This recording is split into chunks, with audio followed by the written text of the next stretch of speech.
kepada anak-anak.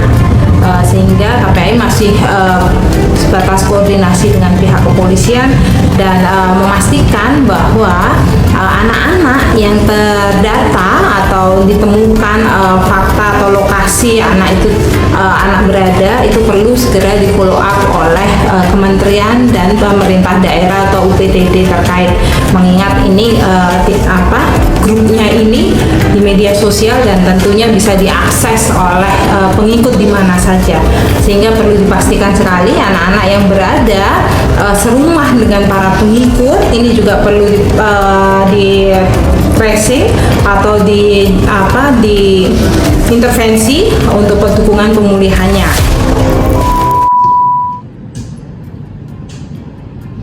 Ada ruang-ruang gelap di internet, tempat fantasi sejarah tumbuh tanpa batas. Bukan hanya ditujukan kepada anak-anak, tetapi terhadap hubungan sejarah, incest, dengan konten yang terstruktur dan visual yang mengejutkan. Fiksi mungkin saja, tapi ketika teks dan gambar menimbulkan rangsangan seksual, maka kita tidak lagi bicara tentang khayal.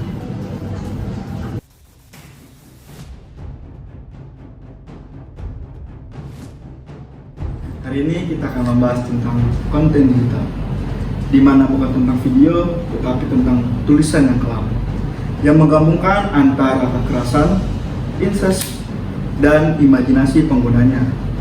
Apakah hal tersebut dapat dipidana? Izin Pak, Ya, silakan. saya telusuri Pak berubah.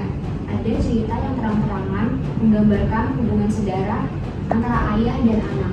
Bahkan di sini pakai gambar ilustrasinya seperti komik, tapi versi kelamnya Pak. Saya tahu itu menjijikan, tapi apakah dapat dipidana? Bukannya hukum pidana hanya menghukum tindakan nyata? Masalahnya bukan satu tulisan, ini komunitas. Mereka saling berbagi, mengarsipkan, bahkan memberi rating cerita incest. Dan ya, ada gambar, ada editan, ada ilustrasi tokoh anak. Di sisi teknologi, semua ini user generate.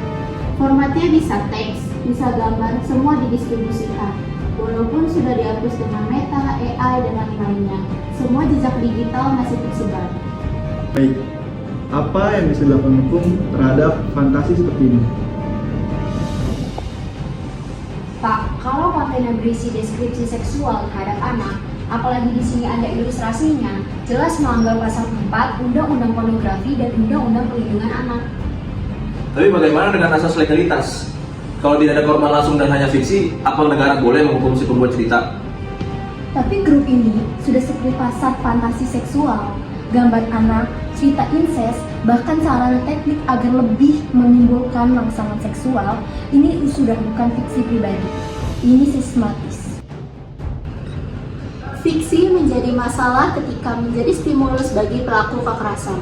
Kontennya ini tidak berdiri sendiri, melainkan ia memicu, membuat persepsi, dan mempengaruhi pikiran. Ketika teks bukan lagi sebuah hiburan, ketika gambar bukan lagi menjadi sebuah ilustrasi netral, maka fantasi berubah menjadi senjata. Untuk itu, negara harus hadir bukan untuk mengawasi pikiran, tetapi untuk melindungi mereka yang tidak bisa melindungi dirinya sendiri.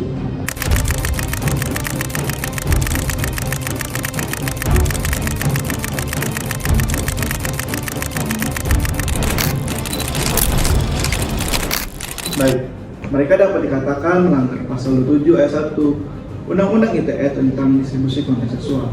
Mereka juga dapat dikatakan melanggar pasal 4 dan pasal 10 Undang-Undang Pornografi tentang larangan membuat serta menyebarluaskan konten seksual. Mereka juga dapat dikatakan melanggar Undang-Undang Perlindungan Anak tentang eksploitasi seksual, meskipun para pelaku berlindung di balik kata fiksi, tetapi konten mereka tetap bisa dipidana.